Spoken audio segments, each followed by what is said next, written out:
Thank you so much for clicking on this video. I want to talk to you about Bacha coffee in Morocco, Marrakech. This was my first time going to a Bacha coffee cafe, and when I was there I found out they actually have several cafes and shops across the board, London included. So but I was very happy that I got to experience it for the first time in Marrakech because it's enchanting. It's quite the experience. And so I'm putting this tip video together because there is what you need to know to just help your experience. Because first of all, Bacha coffee opens at 10 a.m. but there is an assumption. Everyone kept saying 9 a.m. 9 a.m. but the reason they kept saying that is because the queue starts at 9 a.m. and the queue will go around the block for people trying to get in. And I actually feel like there is actually no need for you to queue up in such a long queue in the morning. Yes, it makes sense to have coffee or to have breakfast there, but the food is so itty bitty anyway. It's more about the experience, and it's one of those places where it's like dots on your plate. It's the experience rather than eating to be full, and I'm all for it, but I just don't think it's worth getting up so early in the morning. There's other ways you can go about it that you will still get the same experience. And so hopefully this video will help you to experience the easier way to have time at Bacha Coffee, at the Bacha Coffee Cafe in Marrakech. So let's get into it.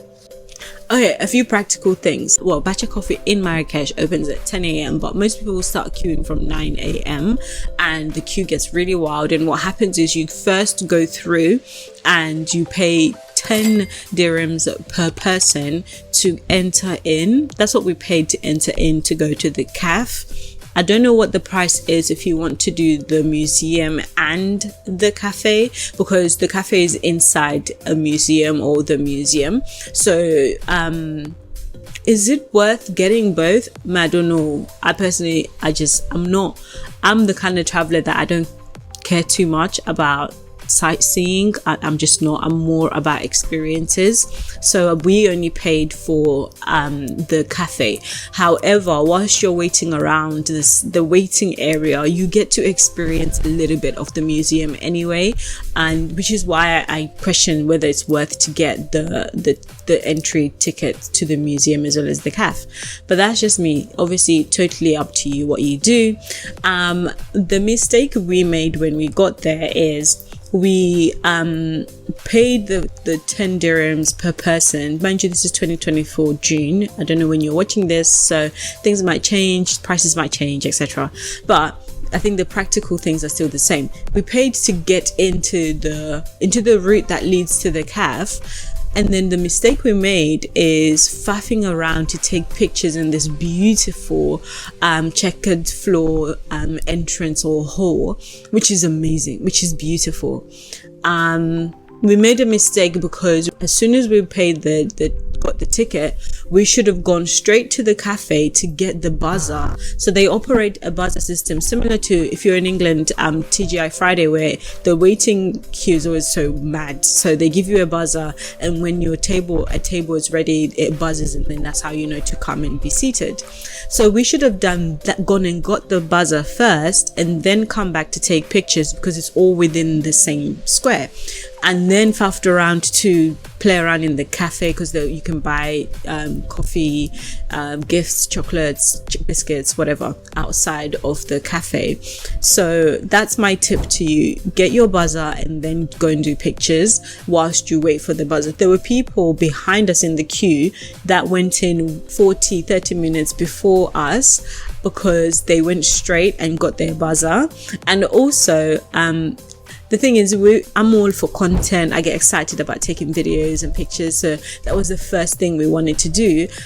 When we could have just got the buzzer or even eaten first and then come out and take pictures. Because what we ended up doing is, when we got in the first time, we took all these great pictures, but the sky was cloudy, and when we came out, the sky was now blue. So the difference is light and day in terms of just how pretty your pictures will look. Basically, don't be in haste. I also say this to say, right, I genuinely don't believe, and comment below if you disagree or if your experience has been different, but I genuinely don't believe that it's necessary to go first thing in the morning to queue up and wait for them to open, only for you to join another queue to get that buzzer, because the cafe is tiny. They can only take so many people. And also people that book privately through like I guess a tour guide or specific hotels, they don't have to queue up.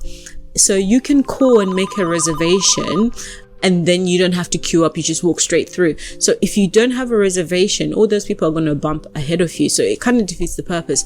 When I was going in and out, because you could come out and go, and I went back to the hotel to get bits and bobs and then walk back, so we're just 6 minutes away. When I was walking out, the queue was significantly shorter.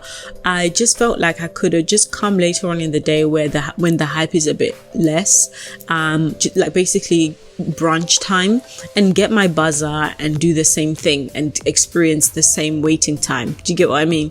The thing as well is, once you're seated, it's a great experience. They don't rush you. We sat down after certain people and we left them sitting there. They were just really just chilling. Once you're inside, it's a very calm, very cool experience. We'll talk about what we spent in a bit, but I want to comment on the food. Honestly, everything we each ordered, we loved, and that's very rare. We are picky eaters. The four of us, my sisters and I, are picky eaters, and I choose my food based on pictures. So whenever I'm in a restaurant, I go to their Instagram to check what do I want, to see what it looks like if I see a name or I Google it. And anyway, so I picked the meatballs and tomato something, which we were very scared when it came, because it had one little strip of meat, what looked like a meatball. It literally looked like dollop, and we were all laughing because we thought this was it, but then it turned out the rest of the meatball was inside the 2 tomatoes. But the portions are not massive. They're not, basically, number one, eat before you go. And when you're seated, the food is about the experience and not to be full. I said that before, I'll say it again. But the food is beautiful. It's lovely. It's fresh. It's delicate. It's not overpowering. I think the food I thoroughly enjoyed everything I ate. I enjoyed the coffee selection. It was a bit overwhelming because there's a lot of coffee selection. But the waiter was really friendly and he made recommendations, and I loved what I had, both food and to drink. Everyone, the four of us, loved what we ordered and what the tea that we had. It was interesting because when we tried each other's coffees that the other person ordered, we didn't like it. I don't know if that's to do with, obviously, you're used to your coffee that you've ordered, but definitely the experience is worth it. The food is worth it. Okay, so let's go into the cost of things, right? We arrived at 9 a.m. and then it was at 9:30 we found out that it opens at 10 o'clock. And yep, they opened at 10 o'clock on the dot, but it just simply meant that the queue went straight in. We paid 10 dirhams to get in per person. And once we were in, our total bill when we sat down and ate for 4 of us came to £62.96. It's terrible to convert back to your local currency, because you shouldn't do that. But I guess that's the only reference I have. I'm trying to think, if I go to a Harrods, for example, and have afternoon tea with my friends or with my sisters, it's just not going to be that price. It's not going to be 62. It'll probably come to that price, or £50 per person. So actually, that's why I love doing these things abroad, because you just get more for your money. I don't know how much 10 dirhams is in pounds, but add that on top, because we paid to enter there. And then we got a few souvenirs for my dad. My dad likes chocolate. I can't remember what we paid for that, but that was the only other thing we spent in there. And of course, we took loads and loads and loads and loads and loads of pictures and videos, because the place is beautiful. It's so scenic. The security guards are intense. The security guards are intense. They are watching you, monitoring what ticket do you have, where are you trying to go, you can't go there. And sometimes they'll even tell you that you can't point your camera in that direction because you didn't pay to go into the museum. So obviously I'm not trying to get down with the police in Marrakech, so but they can be a bit intense and they can be very much on job, and it can feel a bit like, okay, but do you know what, I'm not there for that. So but just be warned and just follow their rules, and that's all I have to say about that. I think do it. If you're thinking about it, do it. Absolutely worth it. But just follow the tips I gave earlier and I'm sure you'll be fine. If you have had a different or additional experience at Bacha coffee in any other country or in Marrakech, share it down below in the comments so we can all learn from each other and build a little community of tips and tricks. Otherwise, thank you so much for watching and I'll see you in the next one. Peace out.